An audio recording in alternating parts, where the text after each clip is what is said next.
जी अस्सलामुअलैकुम नाजरीनो सामीन, आप देख रहे हैं ग्लोबल मीडिया फोरम। मैं हूं आपका होस्ट सलमान शाहिद खान और मेरे साथ को होस्ट फैसल रफ़ीक खिलजी साहब मौजूद हैं। और आज हमारे जो टॉपिक्स हैं वो करंट इश्यूज हैं जिस पर मैं और फैसल भाई बात करेंगे। जी फैसल भाई। जी अस्सलाम वालेकुम नाज़रीन।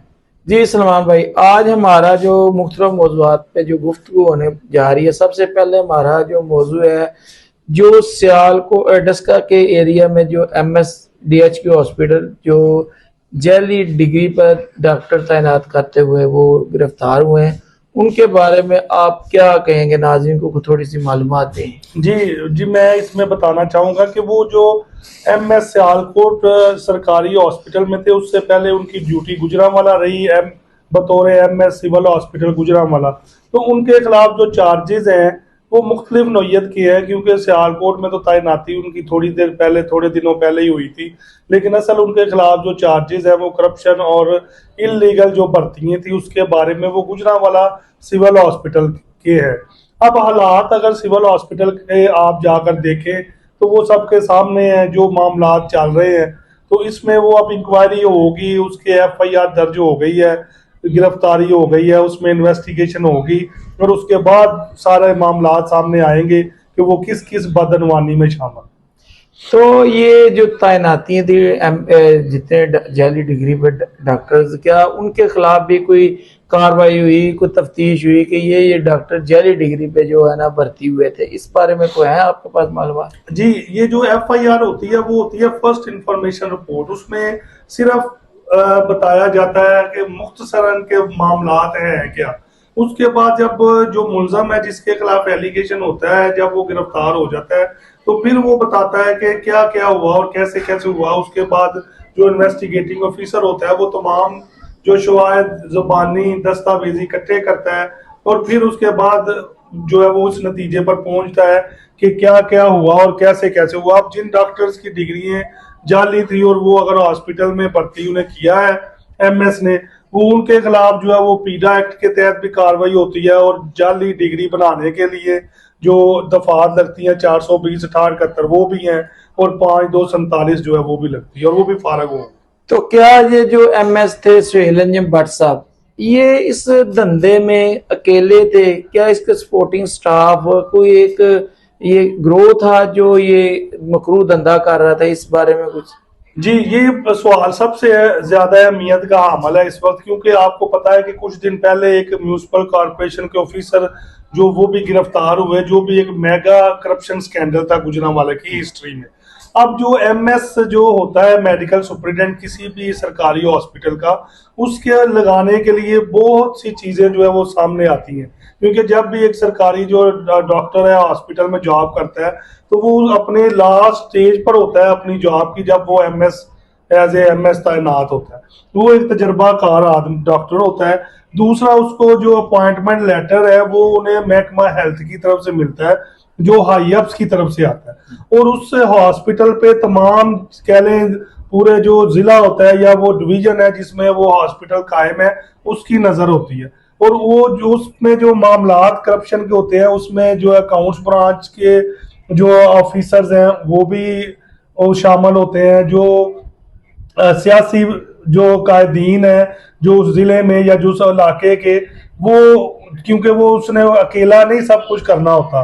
कोई भी जो अपॉइंटमेंट है, कोई भी मामलात है वो चलते हैं, उसने तो सिर्फ साइन करने होते हैं। उसे सिफारिशात हो सकता है कोई जो और सियासी हाई अप्स हैं या और अफसरान हैं या और लोग हैं, उनकी तरफ से वो अब ये गिरफ्तार हुए हैं, ये बताएंगे कौन कौन उस जो है गैंग में शामिल था, जी किस किस ने मिलके ये तमाम सिलसिला किया। वो अब अगर फेयर एंड ट्रांसपेरेंट तफ्तीश हो तो उससे बड़े पर्दा नशीनों के नाम सामने आए। तो सलमान भाई, ये कोई इसमें कोई दूसरा, अगर दूसरी तरफ जाए, कोई इंतकामी कार्रवाई या कुछ सियासी अंसर तो नहीं पाया जाता?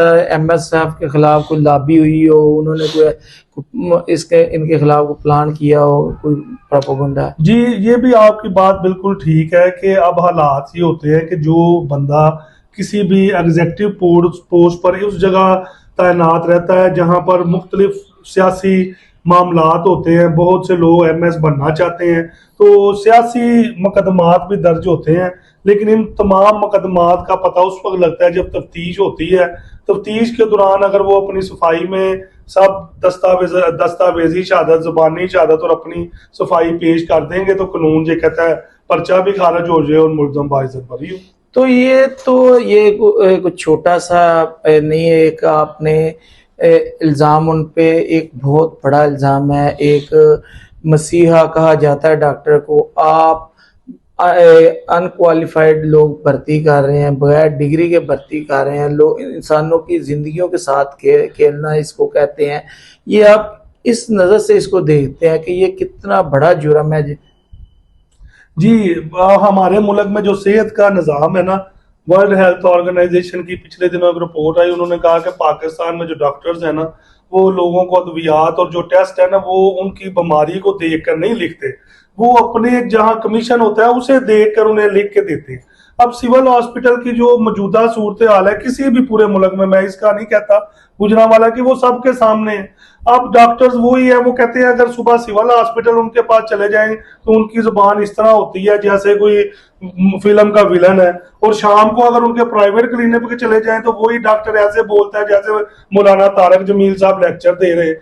अब हालात इसमें फर्क ये है कि वही एमएस थे, वही डॉक्टर्स थे, अगर उनकी देखना है कि तैनाती के दौरान मरीजों को क्या डिलीवर हुआ, अद्वियात के बड़े मेगा स्कैंडल्स हैं, मशीनरी के मेगा स्कैंडल्स हैं, वहां पर जो करोड़ों अरबों रुपए का फंड जो है वो सालाना सिविल हॉस्पिटल को मिलता है, और वो उस एमएस के जो है वो जेरे असर उसने और जेरे क़यादत उस सारे फंड्स को इस्तेमाल होना होता है। अब यहाँ तो ऐसे ऐसे मसाले हैं कि लाहौर के 2 डॉक्टर्स थे, दोनों एमएस, लाहौर के 2 बड़े हॉस्पिटल्स में एमएस थे, उनकी डिग्री चेक करवाई गई तो वो काबल यूनिवर्सिटी की डिग्री थी।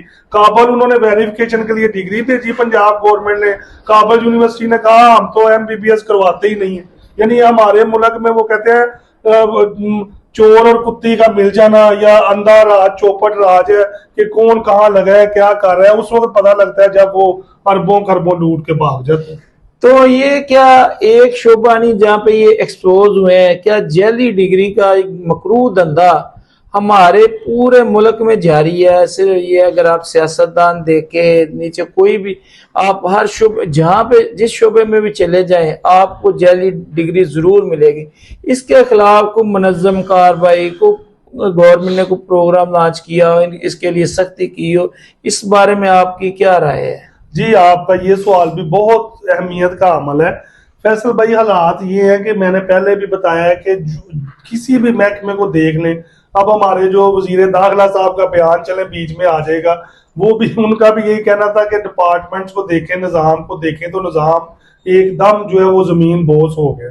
अब यही उस निज़ाम की नाकामी की मिसालें हैं कि ऐसे ऐसे जो है स्कैंडल्स हैं कि हमारे एक जो है वो चेयरमैन थे जो पंजाब बार कौंसिल के थे, वो बड़ी देर से वहां जॉब कर रहे थे और वो उन वकीलों की डिग्रियां वेरीफाई करते थे जो हर साल जो नए आते थे, उनकी डिग्री वेरीफाई कराई गई, वो जाली निकली। अब हर डिपार्टमेंट में, पुलिस में चले जाएं, हेल्थ में चले जाएं, रेलवे में चले जाएं, बाकायदा बल्कि एक गवर्नमेंट पिछली में जो पीआईए के जो थे जहाज चलाते, जो कैप्टन थे, क्रू के मेंबर्स थे, उनकी डिग्रियां चेक कराई गई पायलट्स की, तो वो जाली निकली।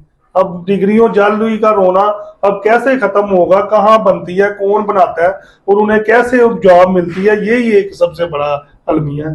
और यहाँ पे एक फर्म थी वो एग्जिट के नाम से जो पकड़ी गई थी, आज से कम से कम 10-15 साल की बात है, उसके खिलाफ वो आई बंद तो हो गई, लेकिन वो डिग्रियां तो अभी पाकिस्तान में मौजूद है ना लोगों के पास। क्या उनके खिलाफ उन्होंने वो डिग्रियां ढूंढी कि किसके पास है, कौन इस पे काम कर रहा है, कोई ऐसा मंसूबा कोई इन डिग्रियों को काउंटर करने के लिए? बस हमारे एक वजीर आला साहब थे सूबे के, उनसे पूछा गया जाली डिग्री के बारे में, उन्होंने कहा डिग्री तो डिग्री होती है, जाली हो या असली हो। इसी तरह हालात इधर भी यही है कि एग्जैक्ट को तो हम रोते हैं, यहाँ ही बोर्ड्स हैं, यहाँ ही यूनिवर्सिटी है, एग्जैक्ट के अलावा भी, एग्जैक्ट तो एक कह लें कि इंटरनेशनल लेवल का एक वो फ्रॉड कर रहे थे, उसको हमारी गवर्नमेंट ने पकड़ा, उसे बैन किया और उसकी डिग्रियों को भी जाली करार दे दिया। अब तो ऐसे ऐसे यानी कि लोग हैं यहाँ पर, यानी अब भी, यानी मैं कहता हूँ ये 2026 है, इसमें भी जो है जाली डिग्रियां बन रही हैं और वो सारा निजाम चल रहा है। अब उन्हें कौन पकड़ेगा? इसके लिए सबकी डिग्री एक दफा लेके वेरीफाई सबकी करा ली जाए। लेकिन मसला ये बनता है कि जो वेरीफाई कराने वाले होते हैं, जैसे एक महकमा एंटी करप्शन बनता है, फिर एंटी करप्शन की करप्शन को रोकने के लिए एक और महकमा बनाना पड़ता है। अब डिग्रियां वेरीफाई कराने के लिए जिन्हें लगाया जाता है वो भी इंसान है और पाकिस्तान के रहने वाले हैं, उनसे भी लोग मिलकर अपनी डिग्री वेरीफाई करा लेते हैं। ये तो इश्यूज है। चले नाज़रीन, ये तो एक नसूर है जाली डिग्रियों का, जो सिर्फ तरक्की पजीर ममालिक यानी थर्ड वर्ल्ड कंट्रीज का ही नहीं, ये आप तरक्की याफ्ता ममालिक में भी चले जाएं जो फर्स्ट वर्ल्ड में कहलाते हैं, वहां पे भी जाली डिग्री का इशू है। तो देखते हैं पाकिस्तानी गवर्नमेंट इस जाली डिग्री के मकरू धंधे को रोकने के लिए क्या इकदाम करती है, क्या आगे चल के ये जो एमएस साहब पकड़े गए हैं इन्हें क्या करार वाकई सजा मिलती है, इनका जो नेटवर्क है क्या एक्सपोज होगा, या गोंगलुओं से मिट्टी झाड़ने के लिए सिर्फ कुर्बानी का बकरा ये एमएस साहब सुहेल अंजम भट्ट साहब के खिलाफ कार्रवाई होगी। अल्लाह आपका और मेरा मियां नसर।